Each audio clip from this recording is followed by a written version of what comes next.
All right, welcome to the Krug Show. After the NFL draft has concluded, we've had enough time to kind of digest it all. We got a chance to watch the Warriors win a playoff game, and let's talk a little Niners right here, right now. Join us, the Krug Show, brought to you by Pig and a Pickle. Let's go.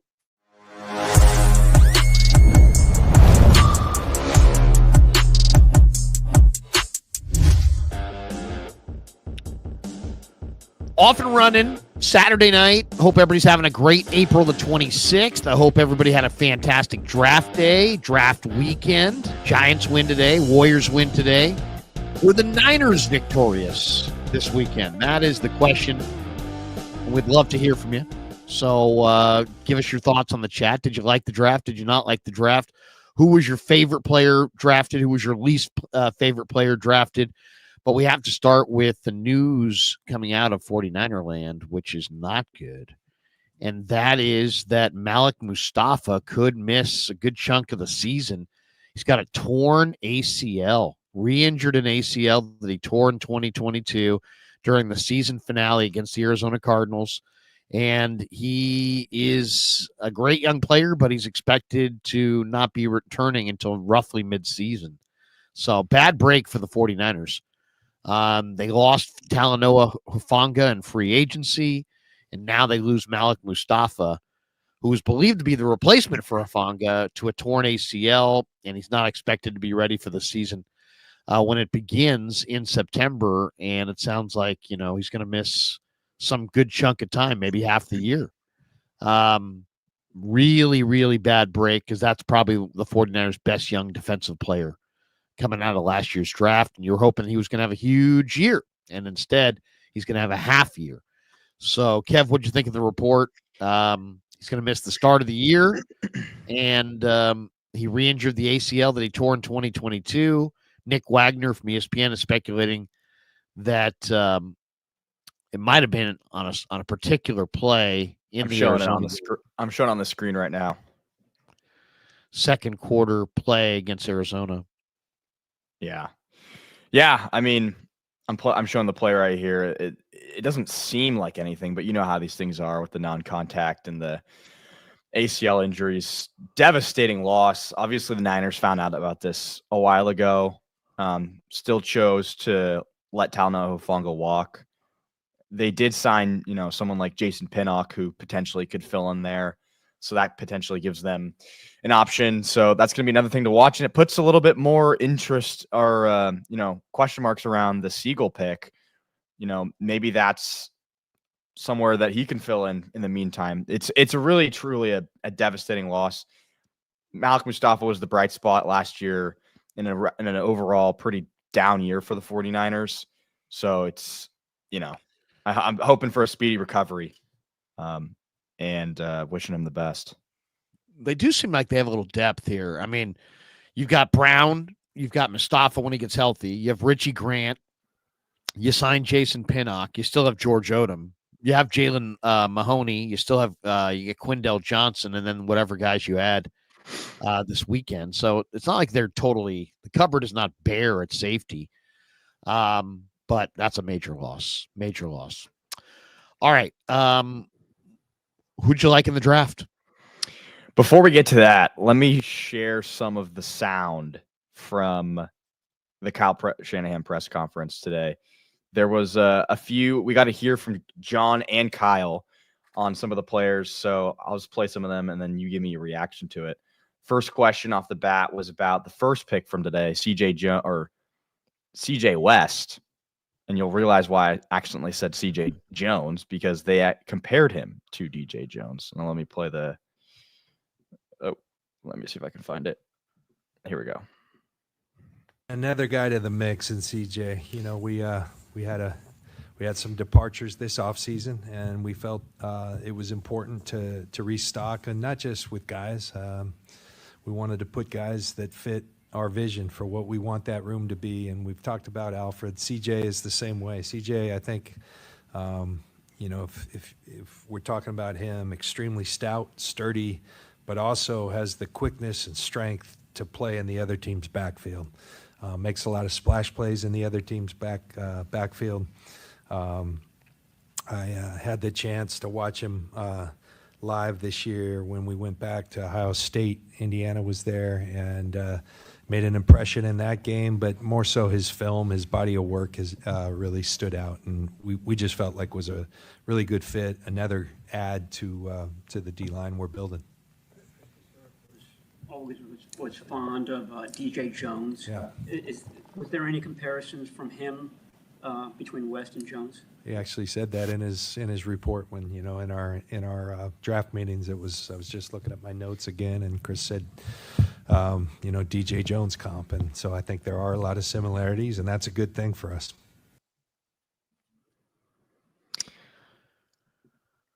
There you go. Yeah. I mean, I CJ West to me, that was one of the best picks they made all weekend. 52 stops at or behind the line of scrimmage since 2021 for CJ West. That's the most among all FBS defensive tackles.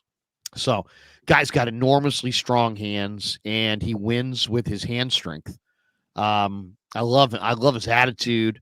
I don't know if you heard some of the comments he had, but he's like, "Yeah, I'm pretty tough. I like to punch offensive centers in the mouth," and it's like the guy is a beast. I love him. This to me was one of their best picks of the day. I think he's a for sure starter on day one. And I think he's going to be really, really good. I think he's going to be a big anchor point for their defense. They missed DJ Jones, and they've been trying to replace him ever since. And I think they did successfully today with CJ West. So I love CJ West, man. Seriously, I've loved him this entire, off season. Just an amazing player. And, I thought the most dominating defensive lineman I've seen this year in the cycle was CJ West in the practices going into the East-West Shrine game that week in Frisco, Texas. And I just caught some of it, and I was like, wow, this guy is just toying with guys. And then in the game, he did the same thing. So enormously strong hands, 6'1" and change, roughly 320, and you're not moving this guy. So I thought that was a great signing, or great draft pick. Yeah, and here's some film on the guy. I mean, just watch this film. I mean, he's just a great value pick in the 4th round. Like, just to keep the legs moving on a basically a double team right there. Like, let's watch that again. Like, look at this. Like, 2 guys fights through both of them. Splits it. Yep. Look at that. Like, I love it. Double team, splits both of them. I mean, look at the hand strength to throw away some of these guys. Yeah, like I'll rewind it on that one. He throws these guys away. I mean, they just threw that guy down. He throws that guy away. So the hand strength really stands out. He also stays square on the line of scrimmage. He's got a wide base, really enormously strong. He doesn't go anywhere. You can't move this guy. And then you put him next to gigantic body Alfred Collins. If Collins is healthy, I think that could be a really nice combo. I mean, this is a 4th round pick. I mean, this is a guy that played at a legit conference. Like, this is not some small school guy that's dominating against some shitty offensive lineman. Like, this guy played legit competition, and I thought he played really, really well. I thought he was a 3rd round pick. They get him in the 4th round. I think this is one of the best just value picks. No question. Draft class. No question. And we should tell people that, of course, the stream is brought to you by Pig and a Pickle, the best barbecue in all of Northern California. Check them out. They're in Emeryville. They're in Corte Madera. They're open 7 days a week. And also, we are brought to you by LearnKey Upskill Academy. Great news for Krug Show subscribers. Our sponsor, LearnKey, is offering a free cybersecurity course valued at $99. The course is titled Protecting Yourself and Your Organization. It's just a 1-hour-long course. It gives you essential tips to keep you and your company safe online. So it's a limited time offer. Don't miss out. Click the link in the description below of this video and claim this live stream and claim your free course and start learning today at upskill.learnkey.com. And I should mention that we did have a 4-way tie on the Krug Show draft prediction contest. We had a 4-way tie. Yes. So we had 4 people who got the first 6 picks right. Correct. Okay. They didn't. Everyone failed on guessing Teterow McMillan to the Panthers. That's where a lot of people fell off. And then after that, to decide the winner, we just did it by whoever had the most correct picks after that. and there was 4 people that had 1 correct pick after that. So we had four winners. And so we're just splitting the prize in half because we're going to do 2 $100 gift cards. Now we're doing 4 $50 gift cards. And we sent out an email today, got some responses. So congrats to the winners of the contest, sponsored by LearnKey. There you go. Thanks to LearnKey for coming up with that idea for the contest, and thanks to everybody who participated. We have one super here. MSQ says, do you think Marquise can fill the Mustapha void?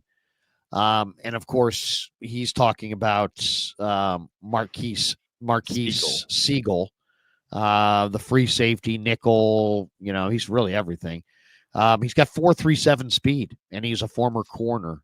So I think he's going to be a really good coverage player. I don't know if he's totally different than Mustapha. Mustapha's a hitter.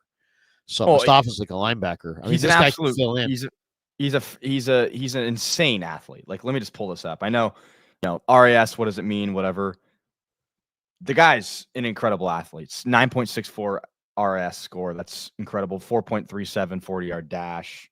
1.54 10-yard split. 38-inch vertical. That's ridiculous. 10-foot broad. I mean, the only thing he doesn't have on this is the height. He's a little short, but just the athletic profile, like, it's elite.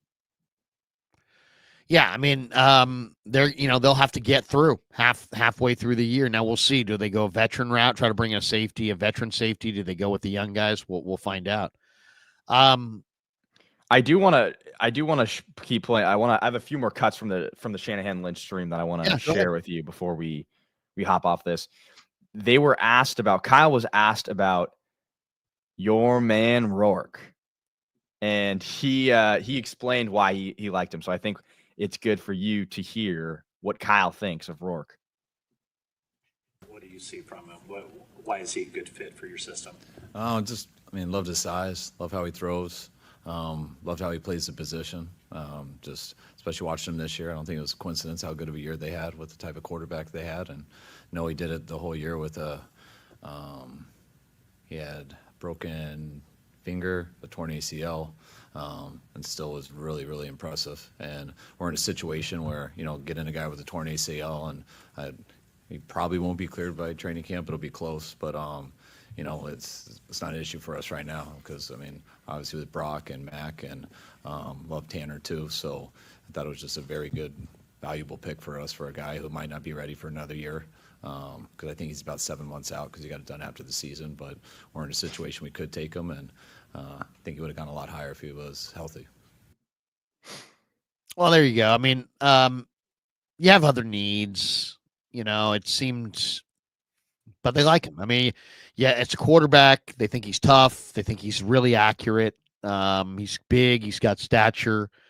We'll see. Well, how can you question going for a quarterback ever? I just don't think that this is the quarterback. The Niners do not have a good offensive line. I don't think a quarterback with no mobility behind this offensive line is going to stand much of a chance. But they like him. He's big. They think he's accurate. They like him as a prospect, and so we'll see. I mean, I would say Tanner Mordecai probably is going to get beat out by this guy, but you never know. It sounds like this guy could be headed towards a redshirt physical year. Yeah, I mean, I knew it. I knew that they love the ACL, and now that they added the broken finger, I knew that something about that, because that's so unique. They're like, oh, he's a dog, and I guess they see value in the fact that he played with a bad ACL, and there's more there. There might be more there. That's kind of like the vibes I'm getting from Kyle on that. Again, I mentioned, and I even showed this play during when we did our live stream on Rourke, but this is an incredible play. And this is like a little snippet of basically what he can do on a given play. He can make a throw that's just incredible. This is an incredible throw. It's just the consistency from him that you'd like to see, stop, go right in the breadbasket, touchdown with Mason Graham in his face. This is the type of play where I'm sure the 49ers saw this play and they're like, this is an NFL quarterback. We want a quarterback that can make this throw. This is the flash that you like to see. So the upside is, can they get this out of him more consistently? I don't know. What do you think? You had other more pressing needs. You had better players on the board. You had guys that can play right away. I mean, it sounds like they're thinking about redshirting this guy, so maybe they just feel like, hey, you know what? They can stash a talented, pocket passer and see how things shake out. Maybe he'll be a guy that develops nicely within their system. It's interesting though, really. I mean, Kyle Shanahan, early on said that he didn't want Colin Kaepernick because he wanted a quarterback that he wanted his backup to be very similar in stylistically to his starter. Well, I would say Rourke is probably most similar to Mac Jones. He's not similar to Brock Purdy at all. He's much more similar to Mac Jones. So I don't know. We'll see. We'll see. I mean, you can never go wrong getting a quarterback that you like. I just didn't like him. He's just kind of a statue, and he's accurate and he's got stature, but I think mobility is in today's NFL with the athletes that you have on defense. You have to be able to move. And there were guys, Riley Leonard went in the 6th round to the Colts. I believe there were guys, like Taylor Elgersma and I think Brady Cook might have went in the 7th round. But there were more mobile quarterbacks out there. But obviously they weren't looking for that. They were looking for a pocket passer, and maybe they see a future starter. Who knows? I see a totally immobile quarterback who has a good arm, but nothing crazy great. He's accurate. I'll give him that. But I didn't see special. So we'll see. We'll see how it goes. That was probably my least favorite pick because that to me, there's, you had other needs and you acted like you didn't. And, that's going to burn you. That's going to burn you at some point. This roster is hardly just, locked and loaded. And you're thinking about your 4th string quarterback and, somebody to beat out Tanner Mordecai. I mean, that's rich. I mean, really, you have huge needs on the line of scrimmage. You didn't get a tight end. You didn't probably get enough at linebacker. You probably don't have enough up front defensively, and you went quarterback. So to me, it's baffling. There's 3 things about Curtis Rourke that I can tell you right now is the reason why Kyle Shanahan likes him. One of them is the one I already mentioned, the toughness. Like, just hearing that he played through an ACL, that's the first thing that went through my mind. Is like, obviously the Niners like that because that makes sense to me. Playing through the broken finger or whatever. The second is that he's a pocket passer. Like, Kyle Shanahan, it's basically doubling down on the fact that he knows that he's best with a pocket passer. He, in his career, when he's had a mobile quarterback, it hasn't worked out. His best quarterbacks that he's coached have been Matt Ryan, Brock Purdy, Jimmy G. Like, he's just admitting, like, this is the kind of type of quarterback that he likes. Like, it's just, this is the play style that he wants to play with.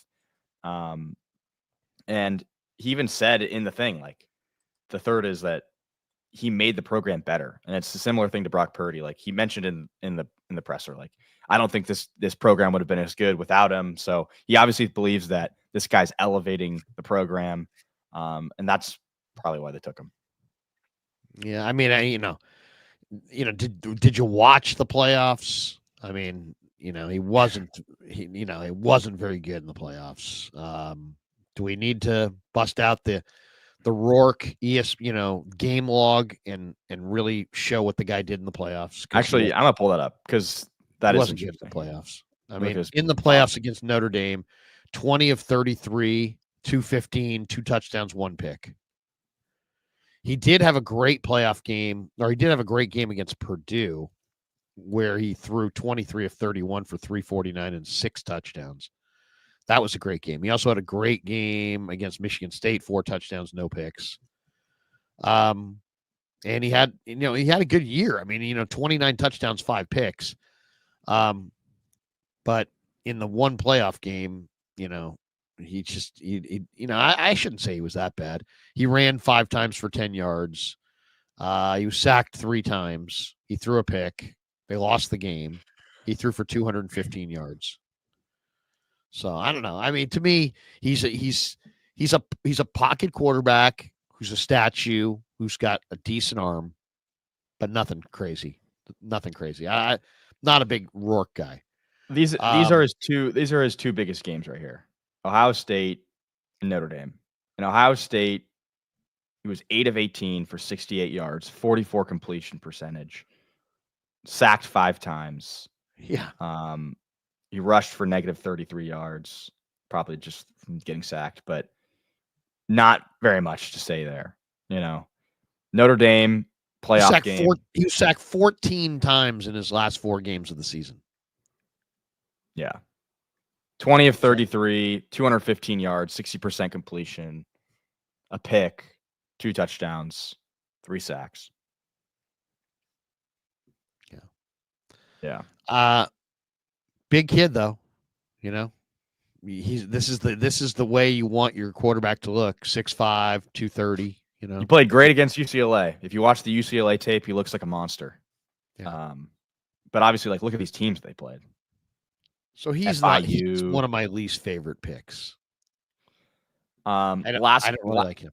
Last cut from the Kyle Shanahan press conference that I want to play. This is John talking about Jordan Watkins. What did you see from Jordan Watkins? He already was told that it's going to be tough for him to get on the field. He's going to have a lot of work to do. But what did you see from him? I mean, love his speed. Where first thing you notice when you see a guy for the first time, you look at his 40 time, then you watch his routes at the combine. I thought he was one of the better route runners at the combine, just with natural receiver skills and everything. You watch his hands. He was our best graded out guy going through the gauntlet and stuff with just true natural hands. You watch his one-on-ones at the Senior Bowl and then to how he played at Ole Miss, talking to Lane, the whole package. We love the guy. I think he's got a great skill set and need to add him to the group. Mentality and the fact that he understands that he's going to have to work to earn his starting position. Everybody does. Hopefully everyone's like that. Everyone's going to have to work to make our team, first of all, and we're down numbers with losing Debo, and with BA might not be ready right away. We'll see how that goes. But we wanted to add a receiver in this draft. We didn't know where it would be, and glad we got him. Yeah, this is a really good addition. And this whole theme of he's going to have to work for it. Get in line. Everybody's going to have to work for it. I mean, seriously, show me the guy that isn't going to have to work for it. They're all going to have to work for it. So, I mean, especially if you say that to a football coach, of course he's going to say, oh, yeah, well, they all have to work for it. Of the 30 visits, the Niners added Mikael Williams, and the only other guy that they added from a 30 visit was Jordan Watkins. So, I like Jordan Watkins. You could argue they reached for him because he was slated to be an undrafted free agent a month ago. All the mocks had him as an undrafted guy. I told you I loved him. Anybody who's watched me on YouTube for the last 6 months knows I'm a big fan of Jordan Watkins. I've got a 50 or 60 different mock draft sheets in my office over there that probably have him in about 70% of them. Why? Because to me, he has what you're looking for. He did it in the biggest conference in college football. He did it in the SEC. He had 8 catches for 254 yards and 5 touchdowns in a game against Arkansas. You don't see receivers go off in the SEC like that. Then I thought, well, he doesn't have a prototypical receiver build. But then he ran 4.37 at the combine. So, I mean, the 4.37, he's got big speed. He's kind of a thicker, shorter, more stout receiver body.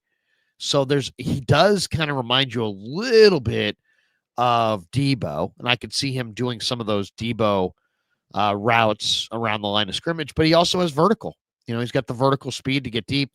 They had Trey Harris and Juice Wells, but then Harris went out with an injury, and this guy stepped up and was just huge. So big fan of Jordan Watkins. He went in the 4th round. I mean, I liked him as an undrafted guy. I thought for sure the Niners could get him in the 6th or 7th round. It seemed like a little bit of a reach, but as I've told you before, it's hard enough to just find guys that you think can do it, right? It's like, to me, it's always just a yes or no, not a yes in this round, no in that round, yes. It's like, then what we're talking about is value. Did you get great value? I don't know about that. I don't study value, but you got a player. This guy's a player. And why I really like him is that he's a complement to what they have. They have JJ, they have Pearsall. Those guys are not burners per se. They're route runners. They're going to, short and intermediate. You need that guy who can make some plays down the field. They got to have somebody who scares somebody. And this guy has got some big playability. So I love Jordan Watkins. I thought he would be a sleeper receiver. I thought I had him down on so many mocks as, man, I'm not even going to take a receiver because I'll just take Jordan Watkins after the draft. And then sure enough, the Niners took him in the 4th round. But if you like the player, and I do, you like the player. And I would have liked him more as an undrafted player. I would have liked him more in the 7th round. But I'm okay with them taking him earlier because it seemed like everybody that I talked to, the arrow was pointing up and his value was going up. And it just kept going up as we approached the draft. And that's what happens when you play for Ole Miss in the SEC and you're productive and you run in the 4.3s. By draft day, people are going to like you and they're going to notice. Yeah.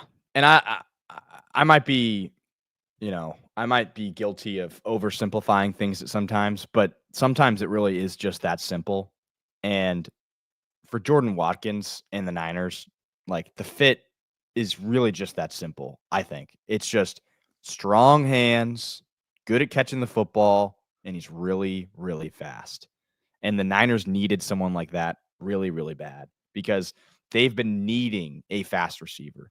Yes, Ricky Pearsall's fast. Yes, he's fast. But outside of Ricky Pearsall, who's pretty fast, they don't have very much. I mean, Ayuk obviously is injured right now, but they were struggling last year. And I documented this all year long. They were struggling last year to separate at any point in any of the routes. And everything fell apart from there. Brock Purdy's holding the ball too long. People are getting through the offensive line. He's getting sacked. They can't pass the ball anymore. You need someone who's going to take the top off the defense, create more space underneath for some of the underneath routes to work, and then potentially have a deep ball work like he did in this video, where you can just throw out deep, easy touchdown. I know what you mean with, where's the value in him? Was he going to get drafted? And you definitely can get hung up on that. But just from a speed perspective, I like the pick. Yeah, it's a good pick. This guy can play. And the 4.37's legit. And the fact that he did it in the SEC, he's got a strong body. He doesn't look like a receiver. He looks more like a running back. But he's got good stop and start. He's got good route running ability. I think Jordan Watkins can be nice. He'll make the team for sure. And I think he's going to fit in nicely. That's a good fit. And that, to me, that the other guy that I really kind of liked that they got as an undrafted guy is Isaiah Nayer from Nebraska. This kid's a Fort Worth, Texas prospect. He's 6'4", 220 pounds. Athlete, honor roll. He was a scholar athlete at Nebraska. So he's a smart kid. And, this guy has got real length. I mean, he's got 35-inch arms on a 6'4" receiver. So you're talking about a 6'4" receiver that plays huge. That's a bit, when you're 6'4" and you're playing that big, that's something, man.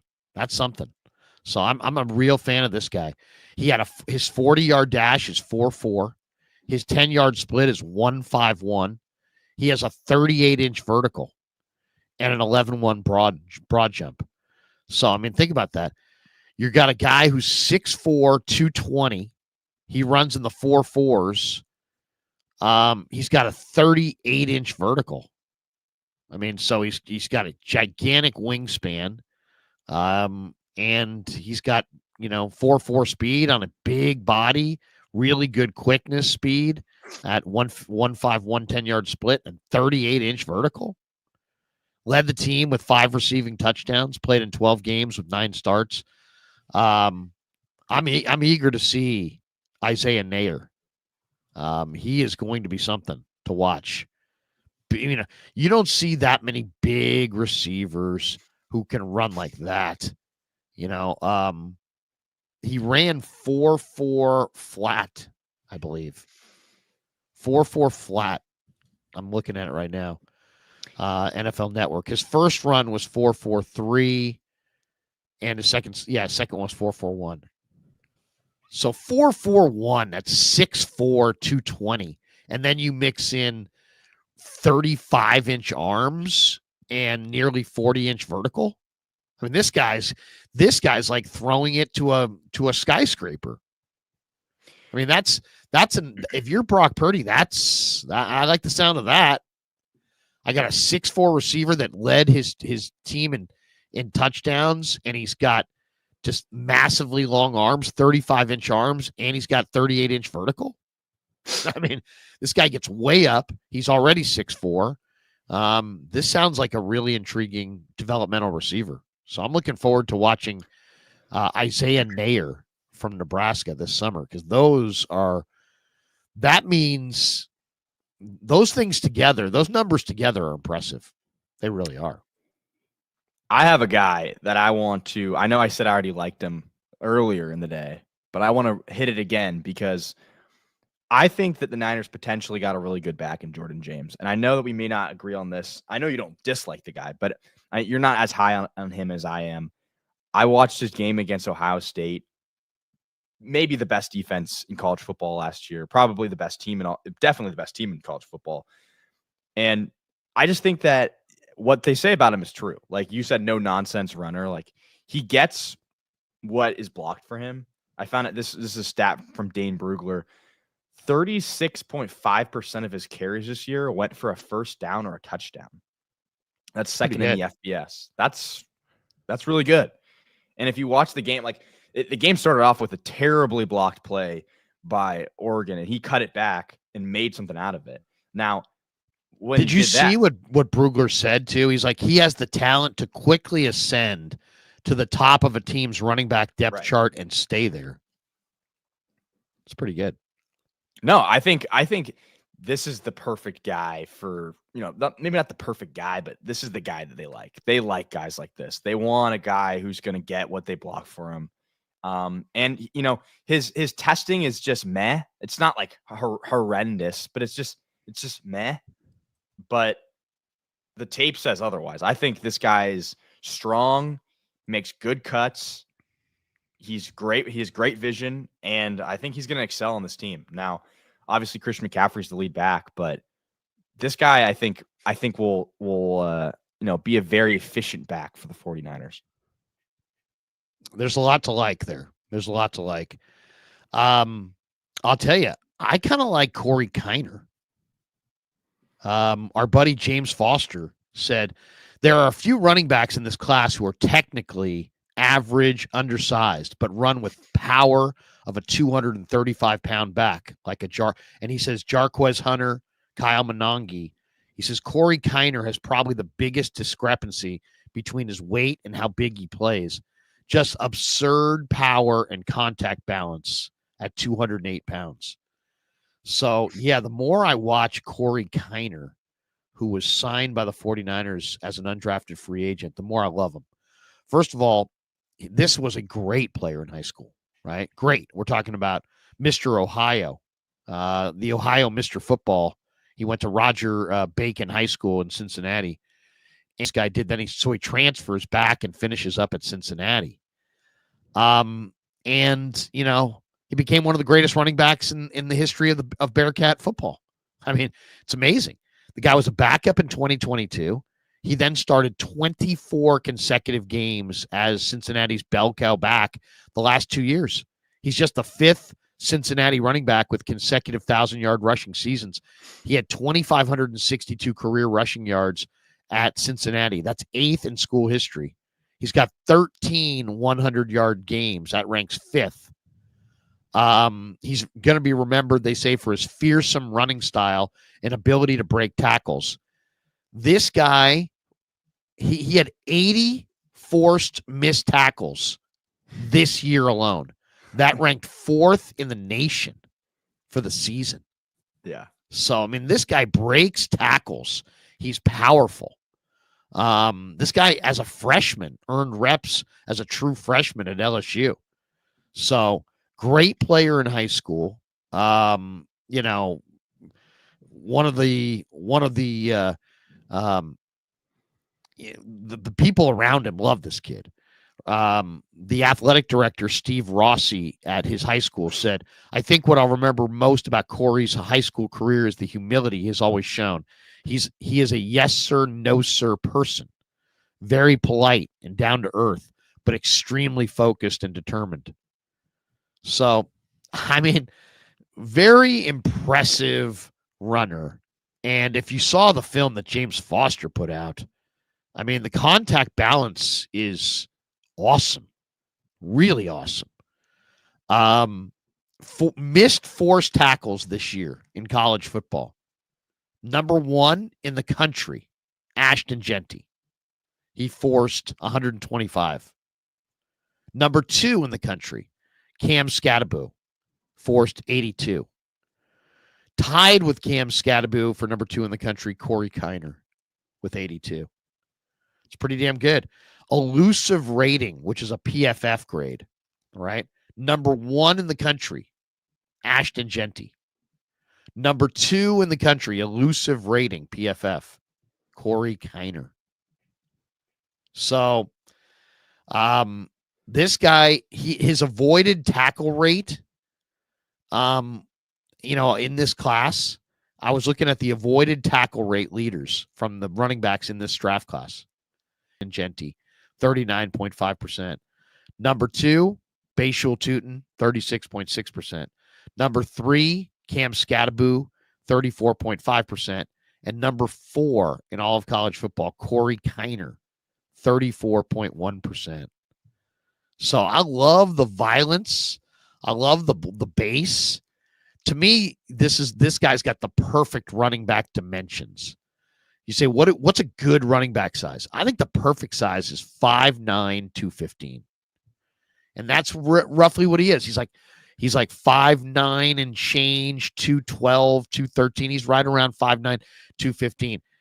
Great base, very productive, was once a superstar recruit, came back home, played in front of his family and friends, and then was prolific.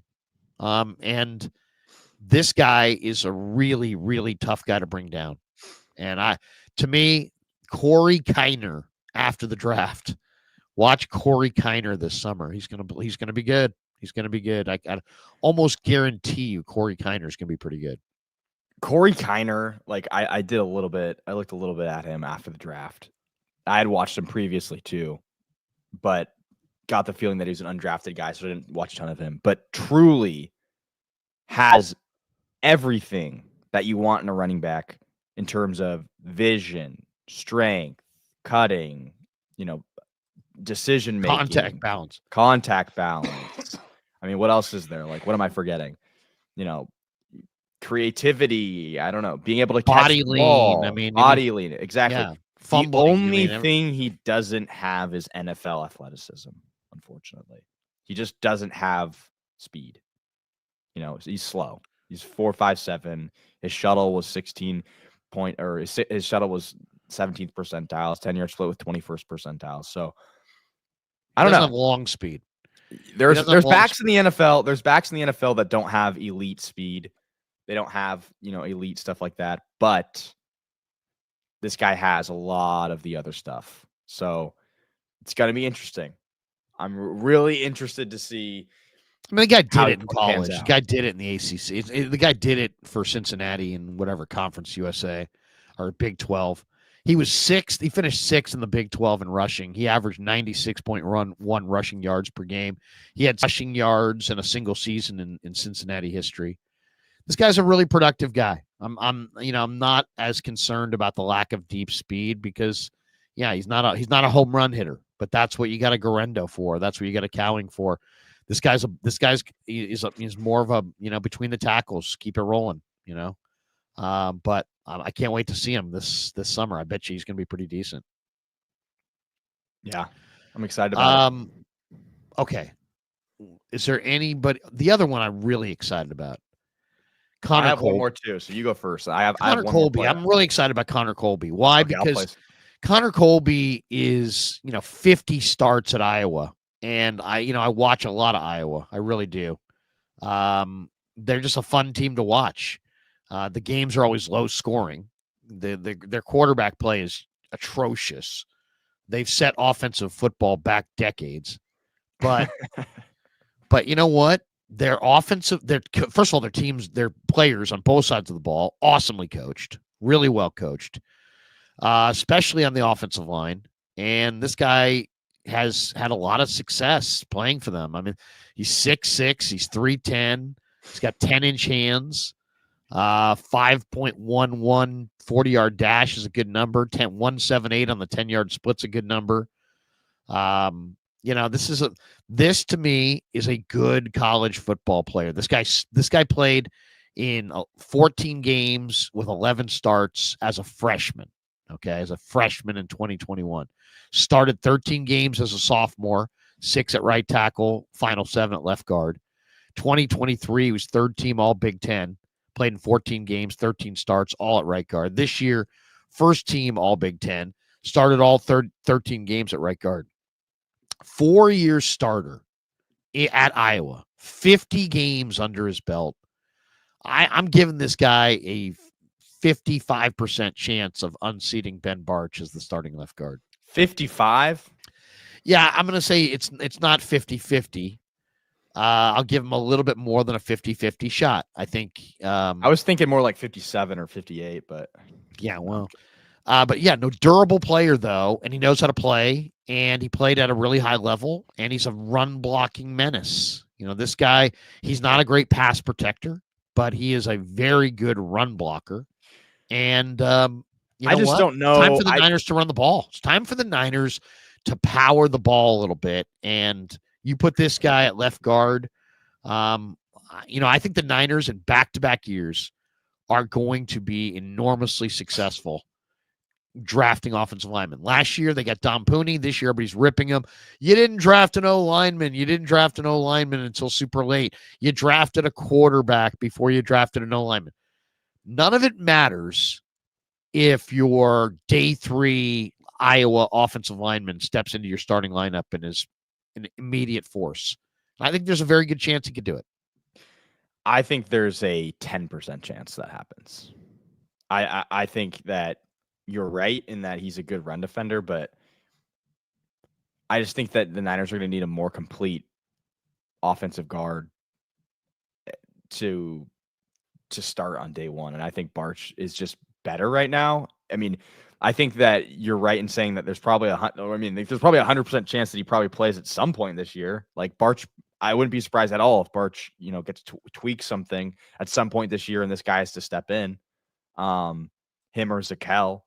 But I don't know if I could go there right now and say that he's going to start for sure, or like 50-50. I don't see it yet. Well, I just don't think. I mean, I like Bartch as a guy, but really doesn't stay healthy. And this guy's made 50 consecutive college starts. Something tells me this guy does stay healthy. So we'll see. I can see why they drafted him though. And for the 6th round, I'll take it all day. I mean, the guy's super athletic. He's super athletic. He's experienced in the zone, in the wide zone. Like he can move well. Obviously, you can see it in this film I'm showing. Like he's moving well. I just know that he's not a good pass protector right at this moment. And obviously, especially if the Niners are paying Brock Purdy north of $50 million, you don't want to have a bad pass protector. Yeah. The other one I'm really excited about is Nick Martin, and it's funny. We did this show last night with Dieter and Jake, and, for whatever reason, they don't like Nick Martin. I don't get it. I really don't get it. I mean, I circled this guy 6-8 weeks ago as a guy that I really, really liked. To me, it's just like, there's only so many things to evaluate. It's like you don't make it overcomplicated. If the guy's got production, and he did, he had a 140 tackle season. If the guy's got production, that's great. That box is checked. If the guy's got athleticism, great. That box is checked. If the guy's got strength, great. That box is checked. As far as I'm concerned, all the boxes are checked with Nick Martin, and I don't care about he got washed out in some film and this. I don't care. I don't care. I've seen enough of this guy. I've watched him a lot. He's got 4.5 speed. He had 26 reps. He's got great functional strength. He made 140 tackles. He's got great lower body explosion. He was one of the, to me, I love Chandler Martin and Nick Martin quite a bit in this draft, and Eugene Asante. And I was hoping they would get a couple of these guys, and they got one. So I really do like Nick Martin. I'm not worried about his lack of size. I think this is the trend in the league. I think you're going to have bigger defensive lines with these behemoths that kind of control offensive linemen from climbing to the second level to pick off the linebackers. But then I think all those second level linebackers are going to be all like converted safeties. So they're all 220. The linebacker of yesteryear was like 250. Like a 245-pound linebacker now is huge. If you're 220 in today's game and you've got a certain amount of body strength and athleticism, I think you can play that stack backer position on the second level, whether it be in a 34 front or a 43 front. I think the second level defenders are getting more athletic and smaller and faster. And the linemen, I think the plan is to try to have as many big-bodied guys up front. So that would be my plan. It seems like it's the Niners' plan. I don't know if it is or isn't, but that would be my plan. But I love the Nick Martin ad. I think that one's a great one. Obviously, he had an injury last year, so he's got to get healthy. But the production, the speed, the strength. And then he bulked up and somehow got faster. So the one thing I will say about this player is that I think one of the most impressive things I saw all weekend long was, and I can't show it because it's copyright, but there was a play where he chases down, what am I blanking on his name? The receiver on the Kansas City Chiefs, played for Texas. Worthy. He chased down Xavier Worthy. And I swear to God, he was sprinting and then he took it to another gear. Like he got faster somehow. Like I think this guy has unbelievable speed. And I think that the Niners could really unlock it with him, and they need someone who's going to be able to fly around the field. They like their linebackers to get sideline to sideline. So I like the prospect a lot. I see it. The only thing that worries, and I know you just said you don't care about this, but the size does worry me, especially coming off an injury. And just, what did the Niners have with D. Winters? They had an undersized linebacker. Obviously, this guy is a better prospect than D. Winters was, but you're going to have, if your defensive line isn't absorbing the offensive lineman, then you're going to get some big bodies coming at you. And I just worry about someone's injury luck with that. He had the 8th highest PFF rush grade among linebackers in this draft class. So he's also can go get the quarterback. I'm a big Nick Martin fan. I feel really good about that pick. Upton Stout is kind of an interesting one too. He was PFF's 6th highest graded run defender among all defensive backs in this draft class. He also threw up 21 reps on the bench. And then you put out some stats that the Niners corner Upton Stout, which is a great name. Sounds like a fantastic microbrew. Awesome. That he displayed incredible speed at the combine. Yeah. In the gauntlet drill, 19.4 miles per hour, 94th percentile. In the DB 90-degree pedal, 17.8 miles per hour, 95th percentile. In the DB box drill, 17.5 miles per hour, the 100th percentile, fastest. In the DBW drill, 17.6 mile an hour, 93rd percentile. In the next gen stats, no, that's per next gen stats. Oh, that's all per next gen stats, I should say. Yeah. So, those are good numbers right there. And those are impressive numbers for the corner. To me, I thought his film looked great too. Gosh, the question is, are the Niners going to just force Lenore to go to the boundary now? I guess it looks like it, huh? Yeah, and I thought that was really interesting because I was a guy that was. I mean, we talked about this. I was a guy that was a fan of Darian Porter from Iowa State. I thought he was an excellent boundary corner, and I was thinking in my head, I'm like, Diameter Lenore is a great cornerback. They obviously paid him, but to me, he excels in the slot, and he's great outside, but he excels in the slot because he's feisty, and you like a feisty slot corner that's going to get rough and play over the middle and all that stuff. So that was kind of my thinking, but it's pretty apparent now that Lenore's going to have to play outside, and that they drafted a nickel corner in Stout, who's kind of similar to Lenore in a way, but Kyle and John both directly, I think Grant asked the question like, "Oh, does this guy remind you of K'Wan Williams?" And they both at the exact same time were like, "Yes, exactly." Like, next question. So I think they have they have an idea of who they wanted and that slot position, and that's who they got. Interesting note on Upton Stout. He played in the slot last year 53% of the snaps. He has not allowed a touchdown. Kev, this is a great number. He has not allowed a touchdown in 409 coverage snaps. It's pretty big time, man. That is pretty big time. That's a great stat. The other stat, the same at the Senior Bowl against Jack Betch. Just all over him. He did lose on a lot of routes with the in-breaking routes, but those are also pretty hard when you're playing outside leverage. So I can't really blame him. But like handsy, tough for a little guy, like he's a ball of muscle. Arian Smith. This is a nice play by Arian Smith, who can't catch a ball, but he somehow caught that. Wow. Yeah. That's luck. The other stat that I loved from the draft was on Alfred Collins. Texas allowed 2.9 yards per carry over the past 2 seasons with Collins on the field. When he was on the field, 2.9 a carry. It's pretty good.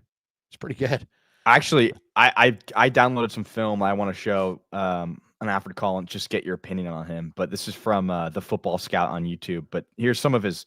This is the upside of Collins. Let me see if I can find that file. Here it is. You see this? Yeah.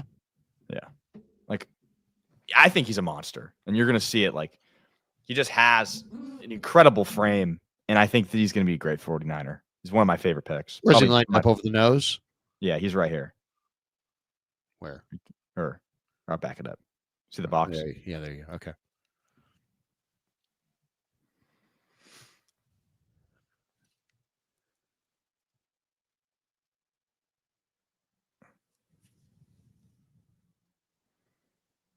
So, like, look at his arms there. Like, kind of trips him up. And then here's another one. He's right. He's in the middle there.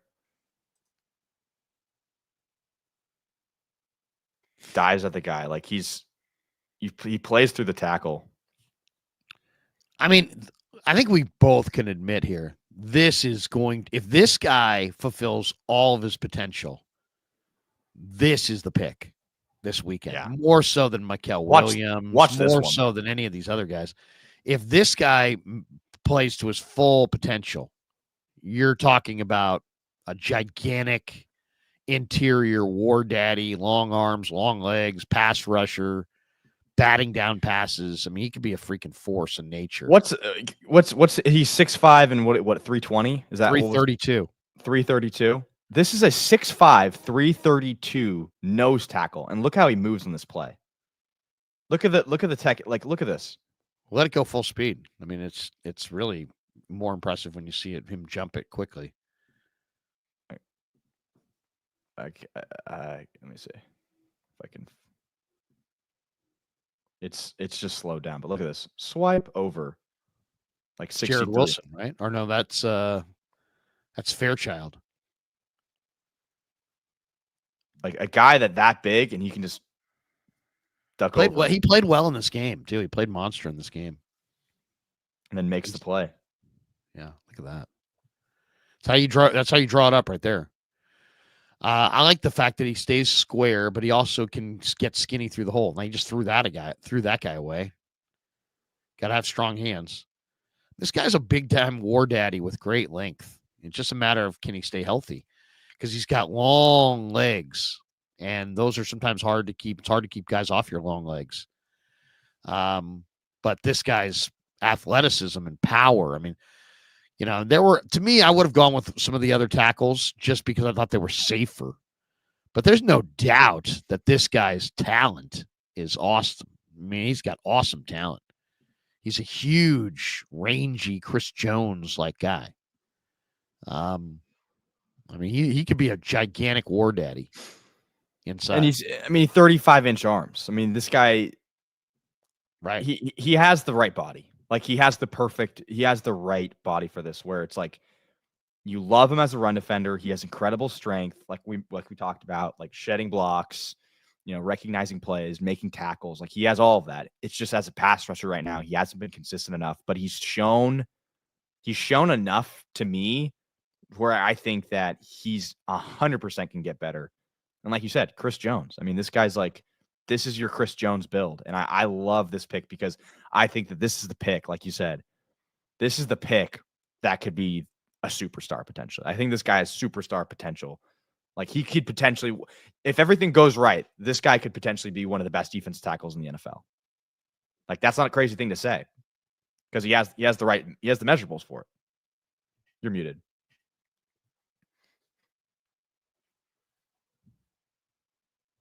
He reminds me of Mason Taylor. Not this year's Mason Taylor. That's Jason Taylor's son. The old LSU defensive lineman from, was it last year's draft? That was just so huge and rangy. I mean, this guy's very similar. Alfred Collins is a gigantic human being. If he can stay healthy and play big time, that's going to be a major one. Major one for the Niners for sure. I'll tell you what surprised me. It surprised me the Niners did not go tight end at the end. You went Rourke over Jalen Conyers. That was surprising. And also surprising to me that they haven't necessarily signed any tight ends after the draft. I'm a little bit surprised that that the 49ers did not trade any of their picks for veterans. I thought there was a very good chance they would trade for a veteran or two. They didn't do that. They didn't trade for any veterans. Yeah. They didn't do a lot of trading, period. They just stayed in their spot and they talked a lot about their board.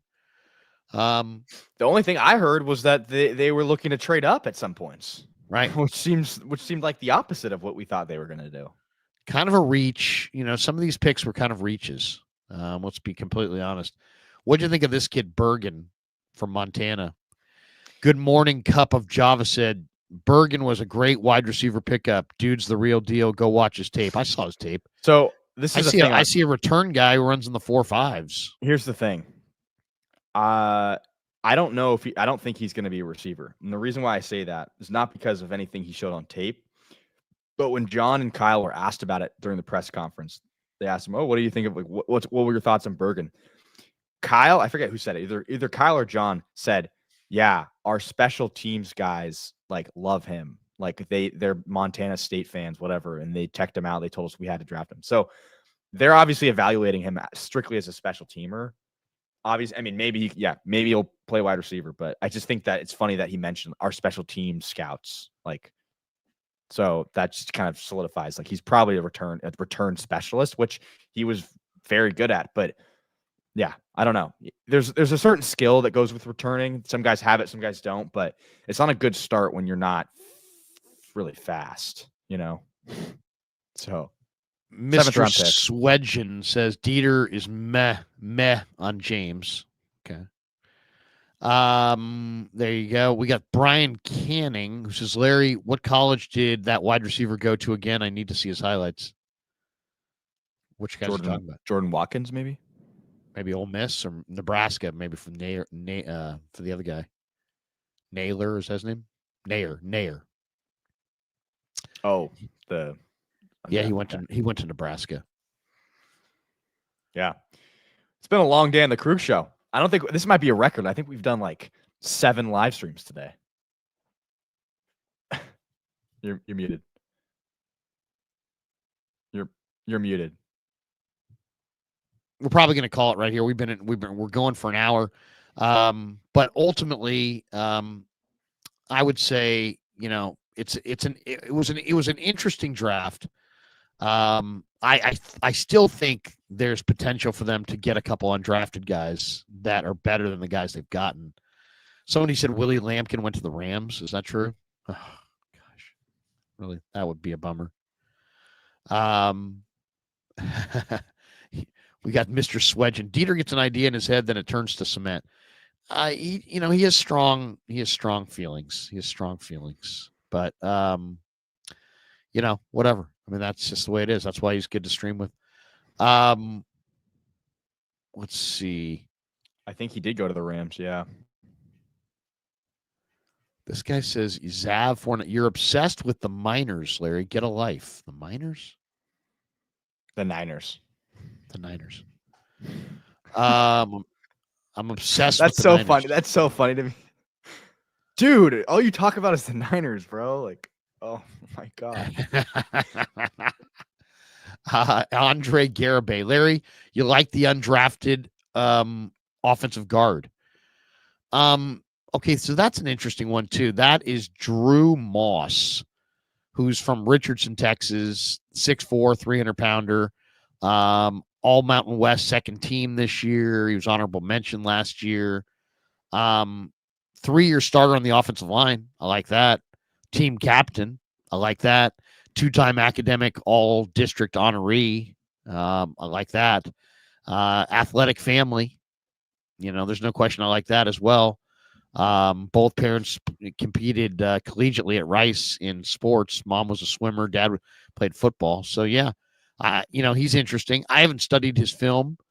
Drew Moss, 6'4", 300 pounds. Sounds par for the course. But I haven't studied him. The one thing I'd never do is I don't make shit up. And it's like if I know, I have no problem telling you I know. But if I don't know, I just would prefer to just not make anything up. It's just not worth it. There were some other free agent signings with the 49ers, but I'll say this. I was expecting them to have, like a major undrafted free agent class of good players. And I like a couple of them, right? I like Isaiah Nayer from Nebraska, 6'4", 210-pound receiver or 220-pound receiver, had 5 touchdowns, led Nebraska. I thought but they got Jacob Robinson, a corner, a small corner from BYU, 5'10", 165 pounds. The guy's got 11 interceptions in his career. So that's an interesting number. I haven't been able to see film on him. Sebastian Valdez, don't remember him from UW. Some people like him. Drew Moss, they got from Colorado. We mentioned Corey Kiner. I do love the Corey Kiner one. I'll tell you another one that's kind of interesting. Is Jack Howell a good player? The safety from Colorado State. Something tells me he's a good player. And then Ty French, I remember seeing him at West Virginia this year. He's an undersized edge rusher who's maybe more of a special teamer or a stack linebacker at the pro level. So we'll have to see how it all kind of shakes out. I think, but overall, I kind of, I liked several of the Niner moves. I really did. I thought they, I don't want to say that they absolutely hit this draft, but I think Mikael Williams is not the guy that I would have picked. And I'm pretty sure that the 6 or 7 guys drafted after him, there's going to be a guy or two in there that's way better than him. But I don't think there's a chance. I don't think there's a chance in the world he sucks. Maybe he won't be a bust. Yeah. He won't be a bust. He's just too athletic, too solid athletic profile to be a bust. So I think he was very safe in some ways. I also think he was potentially a little low end, but whatever. He's 20. He's got huge upside as far as athleticism. Let's see if they can get it out of him. It's a little bit of a traits draft pick, but I was okay with traits draft picks, which is why I was saying I was cool with Shamar. I didn't love Mikael. I won't try to pretend that I did, but I like him more now as I've studied him a little bit. I can see at 20 where I can see what they see as far as his upside. I'm worried. I'm worried. I got to be honest. You have a super athletic guy from Georgia right now in your locker room that's not doing anything. And so now you're going to add another super athletic, guy who's basically the exact same size. But this time, this super athletic guy is from the same school. It's going to be awesome. But the last super athletic guy was just, he's no good, and it has nothing to do, it's just, this is the thing. I've watched college football for a long time. There are a lot of busts at Bama, LSU, Georgia, Ohio State. Why? Because everybody's a freaking 5-star. Everybody thinks everybody who plays for these teams is awesome. And then when they go to the pros, they realize, oh, no, this guy was awesome or that guy was awesome, but these other guys were just guys. So New England has done nothing but draft Alabama guys. It's probably the reason that, the dynasty ended and Bill Belichick's out of a gig. I'm not saying, Robert Beal was super athletic. Now, I realized he was a 6th-round pick, but Robert Beal had his high water sack mark at Georgia was 6.5 sacks. This guy's high water sack mark is 5. So sorry if I'm not super, just losing my mind about the greatness of Mikael Williams when a bigger, stronger, faster guy from the same school isn't doing anything. So let's see. I'm not saying he's going to be a bust, but Robert Beal has not been very good. So we'll see. We'll see. I thought Alfred Collins was a big risk, because I think there's a knee issue there. I think there's leverage issues. I think there were better, more safer guys that you could have gone with. But that was the big swing at, boom or bust. Because if Alfred Collins really hits, I think you're looking at an all-pro defensive tackle. But I think there's also a big bust rate there. So that one makes me nervous. Love Nick Martin, big, fast, strong, or not big, but fast, strong, productive. Love him. Love what I've seen from Upton Stout. Tough as hell, athletic, productive. Love CJ West. Love Jordan Watkins. So I thought those 4 picks in a row, Martin, Stout, West, and Watkins, all good picks. I don't know about Jordan James. I just don't know. I don't know about Marquise Siegel. I don't know about Curtis Rourke. Those 3 picks, 2 in the 5th round, 1 in the 7th. I don't know. I like Connor Colby. I think that's a steal in the 7th. The return guy sounds intriguing. Other than that, I can't really say. Corey Kiner and the Nebraska receiver also seem like they're pretty intriguing weapons. But yeah, to me, I got some, I thought Collins was a major risk. I thought there were better players in the first round instead of Mikael. And those 3 picks, is if Jordan James is awesome and Siegel's a starter at safety and Rourke becomes a starting NFL quarterback, maybe this is a phenomenal draft. But those are the 3 picks that worry me the most. Yeah. I disagree on the Beal take. I just think that Robert Beal coming out of college, obviously he was a 6th-round pick. There wasn't a floor with him. The floor was empty. There was no floor. He could be nothing because of the way, just the tape he had and just the production he had.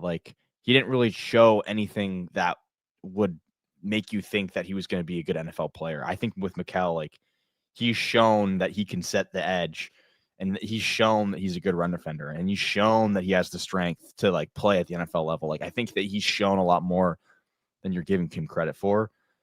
And I think that at least he's going to be a good run defender that sets the edge, like a true edge. You know what I mean? So I don't like the Beal comparisons. I get what you're saying, but I think that where he may bust is more as this guy we can't play this guy on 3rd down or something like that. That's where he's more gonna bust. I don't see him busting as a early down edge rusher. So Bill Hex's Lampkin is still a UDFA. UDFA.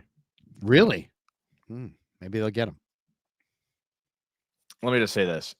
if I had to go through my favorite picks this draft, Yeah. I'm gonna go with Collins, Alfred Collins. I think he, like we said before, has the highest upside of the entire draft. I like Jordan James a lot. I know we disagree on that one, so we'll see what happens there. But and then Well, I'm not saying I dislike Jordan James. I'm just saying it's a great running back draft, and I don't know much about him. The only thing I do know about him, he's never fumbled. Not once. I thought, and of all the backs, I looked at the list. There were a couple guys. I think Travion Henderson fumbled once. There were a couple guys who had fumbled once or twice. He was the only guy of all the running backs in this draft that had never fumbled in college. So I do kind of think that they're looking for a finisher, and they want a finisher to be a guy who can run the ball effectively and not fumble. And that's what they had in Elijah Mitchell, and I think that's what they want. That's what they see in this guy. They don't want to fumble. They want a non-fumbling back. I think the most important thing in this draft was the defensive line, and I think they got their two best picks were the two defensive linemen. So at the very least, I understand what you're saying in terms of they reached on a couple players. Some of these players have big question marks next to their names, but they got two defensive tackles that I think will make a significant difference next year, and we'll be able to see it from day one because they're both going to be starting. I can't wait to see what they look like starting next to each other. I mean, they're literally two of the most opposite body types I've ever seen. One guy's got long arms, long legs, 6'5", nothing but arms and legs, and he's just a big, gigantic war daddy who's just, you love saying that, war daddy. The war daddy is war daddy. The war daddy is the big defensive tackle. That's just like the biggest guy there is, who's just in the middle throwing dudes around. That's like nothing rolls through that guy. And yeah, I think of them as war daddies. And when they get like Chris Jones is a war daddy. That's a war daddy. If you went up to Chris Jones and you said, "Hey, I think you're a war daddy," he'd be like, "Damn straight." Damn straight. Like, what the fuck are you talking about? No, he'd be like, "Damn straight." He'd be like, "Damn straight, I'm a war daddy. I'm a war daddy all day, all night." That's so funny. And then you got CJ West, who's got really short arms and very stout, but strong as heck. And just so you got one huge guy and one ground bound guy, and they're both really intriguing. I'm excited. I'm excited about their defensive front, and it's like a whole new deal. It's a whole new deal. I hope they get a few more undrafted guys tomorrow, because to me, just the guys they got are kind of uninspiring. But a lot of times it's a 24, 48-hour thing before you really find out who's going where. Let's hit the supers. If we didn't hit them, you think Marquise can fill the Mustapha void? We got that one. Didn't get this one. James Foster. Did you guys see the Jaguars GM speech on Travis Hunter? Oh, should we play that? No. What do you say? This is James Gladstone, the youngest GM in the league. Yeah, like what's he saying? I just saw someone tweet that was like, "Chill out, dude," like, because he just like spazzy. Yeah, I gotta find this. He's a young guy. I'll put the rest of these up there. Grant says here, what happened to Luter Jr.? I liked him coming out. Oh, no, this is his year. It's absolutely his year. He'll be there this year trying to compete. John Kimball, does Brendel have compromising pictures of Shanahan? You might think so. Samir Shetty. Larry, I love that you're obsessed with the Niners. Thank you. MSQ. Kev is Larry's modern culture slang translator. LOL. Awesome. Oh, I found it. This is Big Cat was just tweeted this out and made me laugh. He's like, "Just chill out, man." As we sit here, Travis Hunter is a Jacksonville Jaguar, and really what comes to mind for me, right? Thinking about the sport of football and really the power of the game itself. Got 9 capacity to ignite belief, right? Belief in ourselves, belief in others, right? Belief in achieving what many may deem impossible. Travis Hunter, he embodies belief, right? He's a rare person. He's a rare player, but he's also a reminder that the boundaries of the game of football were built to be challenged. And so the decision to select him was actually a statement for how we plan to move, who we are, and we want him to be nothing more than him. Because when he is, he elevates the space around him. From the football field to the city to the game of football itself. Wow, Travis Hunter is who we've been hunting up. Couldn't be more jacked to be sitting right here beside him and introduce you all to the man of the hour.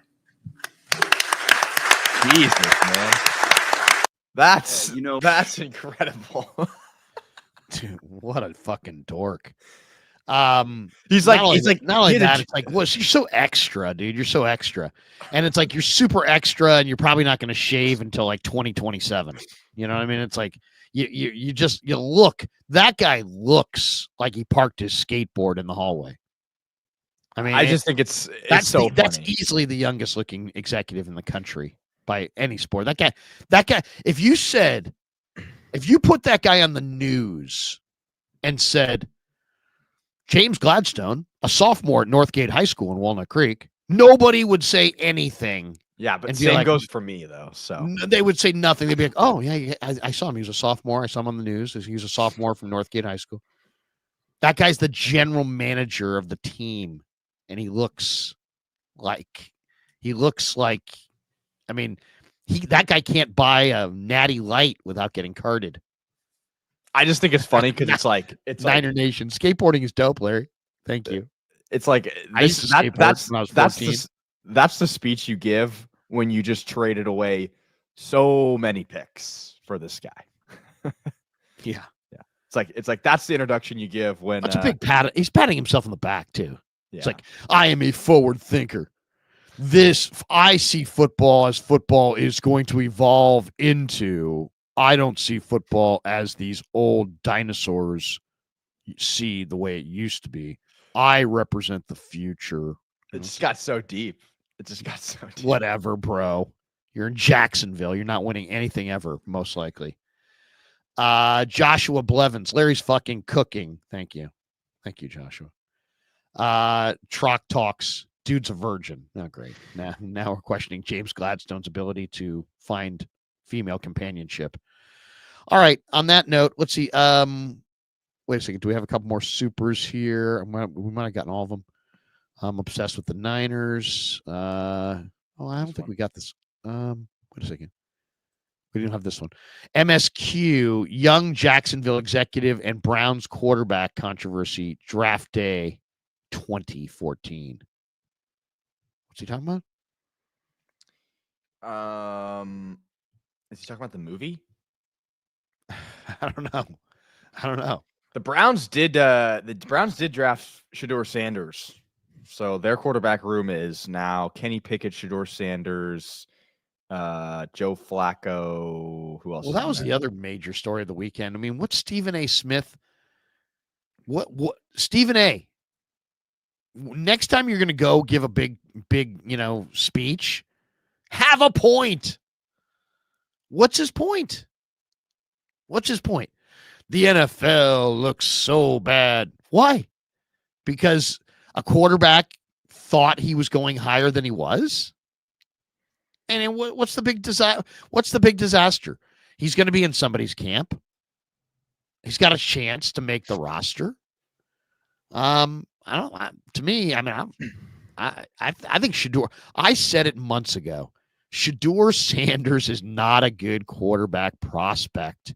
If you don't realize that, then you don't watch a lot. Doesn't have big stature. He doesn't have Dion's speed. He's slow. He's slow and small with a kind of a bad arm. That footage that circulated where he was like trying to get Cam Ward to make a video, and Cam Ward's like, man, I'm all about football. That made him look like, like he's not all about football. And the last thing NFL coaches want is anybody who's about something besides football. I mean, it's funny. They always say, this guy's well-rounded. That guy's well-rounded. They don't want well-rounded. Well-rounded. They don't want well-rounded. They want a guy who they're going to say, run through that wall, and they're going to say, yes, coach, I'll run through that wall. They don't want some guy thinking about his future post-career, making business decisions, thinking for themselves. They don't want that. But Shedeur's issue is that he's not good.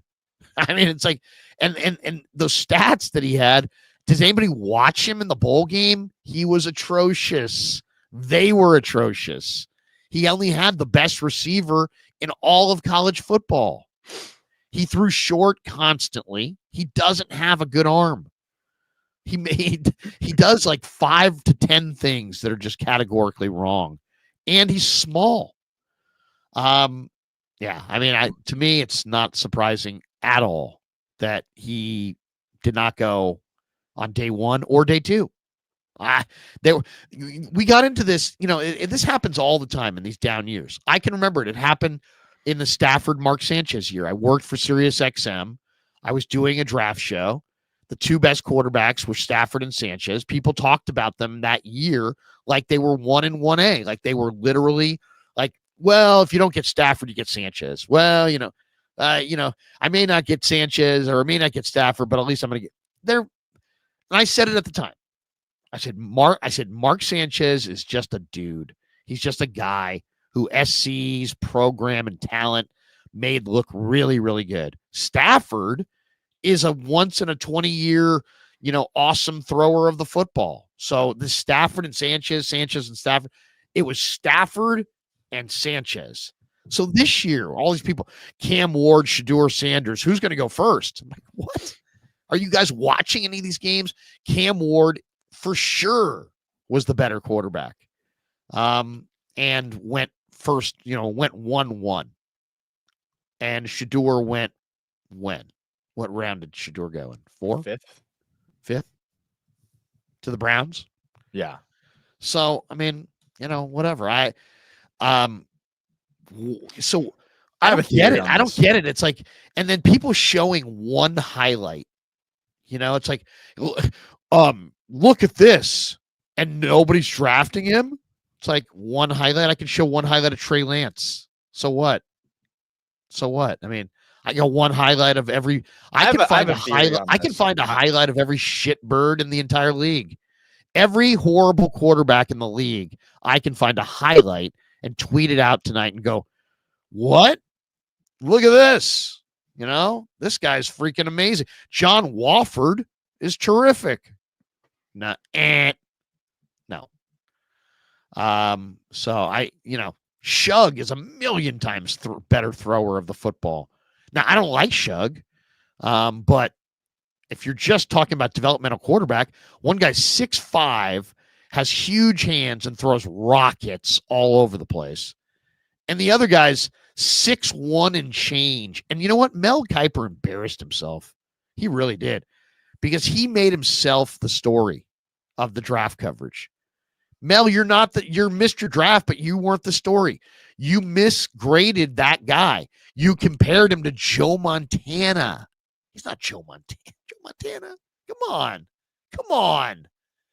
And the NFL slapped you down, and they took your evaluation of Shedeur, boop, they just tossed it and made you look really bad.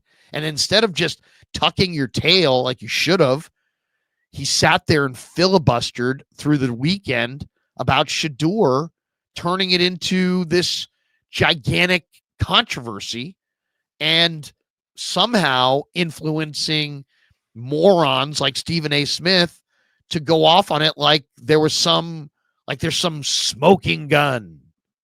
And what's the smoking gun? Nobody in the personnel department of these 32 teams thought this guy was very good. That's all that happened here. And stop talking like it's definitive or like anybody did anything to him. It doesn't matter if these NFL personnel people love you or hate you. You're going to get an invite, most likely, to camp. And then you're going to get a chance to put on a jock and a uniform and go out there and fight for your career. So all this talk about all this damage that's been done to Shedeur, what? he was going to be in camp as somebody's quarterback, and now he's in camp as somebody's quarterback. The only difference is if they had drafted him in the first round, second round, or third round, and he showed up this summer and fell on his face, they would have had to keep him. Now, if he shows up this summer and falls on his face, they'll cut him. They'll cut him. As simple as that. That's all that's happened. Other than that, he's the opportunity that he had, he's going to get. And if he's awesome, as Dion thinks he is, and some people think he is, and people walking around going, I can't believe that you don't know enough about football to sit there and talk this guy up when he didn't play at Incarnate Word this year, and he was never on TV. He played at Colorado. They were in they had a bowl game. It was on television. Check it out next time. That guy is not an NFL quarterback because he doesn't have arm strength and he doesn't have foot speed, and those things. Foot speed and arm strength create space in the NFL. Space is what you need to operate. And if you don't have foot speed and you don't have arm strength, you can't create any space. And that's his problem at its core. Offensive football, it's about creating space. Defensive football, shrinking space.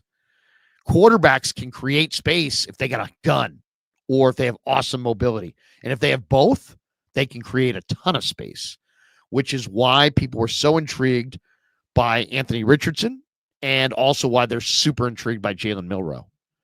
We didn't even mention that.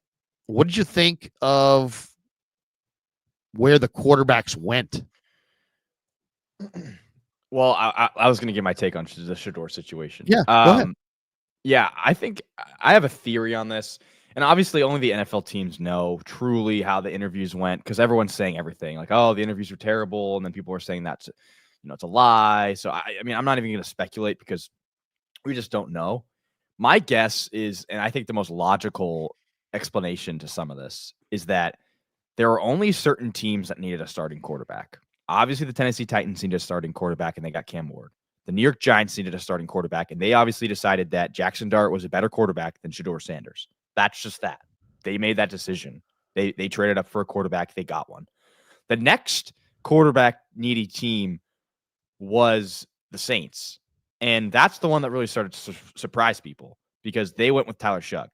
And Tyler Shugg's a great quarterback. And I think you can even make the argument. You definitely can make the argument. I would make the argument that he's better than Shedeur Sanders. But I think the problem was that after the Saints got their starting quarterback, I think Shedeur Sanders makes less sense as a backup because he carries a lot with him. He's carrying a lot of eyeballs. He's carrying a lot of distractions. I mean, it's the same thing with like the whole Trey Lance on the 49ers. Like he was so hot here and it was such a big deal that it's like having him sit on the bench. Like it was just, it didn't feel right. Like you can't be a celebrity backup. There's no such thing in the NFL as the celebrity backup. And I just wonder if that paid. I'm curious if teams factored that into their situation. If they thought, hey, we would only draft you as a backup, and as a backup, like I don't know how you'd handle that. We don't know if we want all the eyes, all the attention, because there's a lot of pressure, man. Like as soon as your quarterback plays bad, who do you think's going to start clamoring for the backup? All of his fans, his dad on national television, and all of the Dion and all the people that the community that they've built. So it's a lot of pressure. And the Browns now have it. But I do think that Shedeur was better than some of the quarterbacks that were drafted before him. So I think, he's somewhat right to be upset and felt like he was screwed over. I think that's somewhat fair, but I think if I had to guess why it happened, that would be my guess. I'll say it right now. He was the 6th quarterback drafted. Cam Ward was 1. Dart was QB 2. Shuck was QB 3. Milroe was QB 4. Gabriel was QB 5. Shedeur was QB 6. So there were 5 quarterbacks drafted in front of him. Dylan Gabriel, Jalen Milroe, Tyler Shuck, Jackson Dart, and Cam Ward. There will be, mark this down, there will be more quarterbacks that were drafted after Shedeur Sanders that will be better than Shedeur than quarterbacks that were drafted in front of him that he will outperform. Do you see what I'm saying? So the 5 or 6 quarterbacks drafted after him, Kyle McCord went to the Eagles. Will Howard went to the Steelers. Riley Leonard went to the Colts. Graham Mertz went to the Texans. Cam Miller went to the Raiders. Niners got Curtis Rourke. And Miami took Quinn Ewers. Those were the quarterbacks. The quarterbacks drafted after Shedeur: McCord, Howard, Leonard, Mertz, Miller, Rourke, Ewers. There'll be more of those guys being better than Shedeur will be better than the guys who went in front of him. I think the only guy that Shedeur is going to be better than is Dylan Gabriel. I think Milroe will be better. Shuck will be better. Dart will be better. Ward will be better. I think he's better than Milroe, and I think he's better than Gabriel. You think so? I think he's better than Gabriel.